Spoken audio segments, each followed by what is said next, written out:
नमस्कार,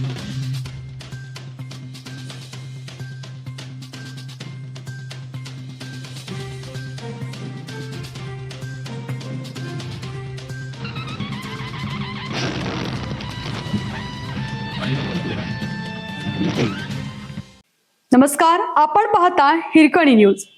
हिरकणी न्यूज प्रत्येक क्षण ताज्या घडामोडी आणि महत्त्वाच्या प्रत्येक बातमीसाठी नेहमी तत्पर. झुकेगा नहीं साला. 100 कोटीच्या ऑफरवर पाणी सोडले. धाण्याबाग शहरात येताच तुफान जल्लोष. निष्ठावंताला सैनिकांचा सलाम. करेंच्या शिवसेनेतील 6 खासदारांच्या बंडामुळे पक्षाला मोठं भगदाड पडलं. शिवसेनेच्या 60व्या वर्धापन दिनाच्या आधीच घडलेल्या या राजकीय नाट्यामुळे पक्षाला मोठा धक्का बसला आहे. 6 खासदारांनी शिवसेना शिंदे गटाकडे कूच केल्यामुळे ठाकरे गट अडचणीत सापडलेला असून सध्या राज्यभरात या ऑपरेशन टायगरची प्रचंड चर्चा सुरू आहे. या राजकीय वादळामुळे मोठी पडझड झालेली असतानाच एक असा खासदार मात्र होता जो समोर आलेली सगळी आमिष, सगळी लालूच झुगारून आपल्याच पक्षासोबत ठाम उभा राहिला. ते म्हणजे राजाभाऊ वाजे.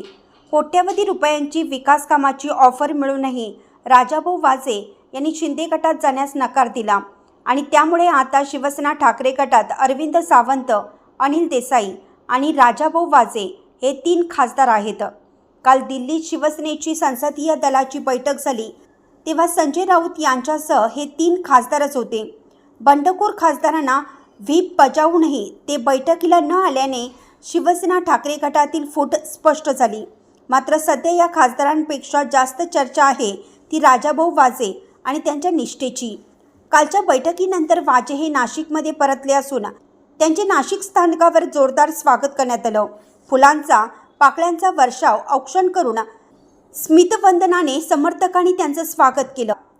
वाजे यांनी ठाकरेंच्या शिवसेनेसोबतच थांबण्याचा निर्णय घेतला. त्यामुळे कार्यकर्त्यांमध्ये मोठा जल्लोष बघायला मिळाला.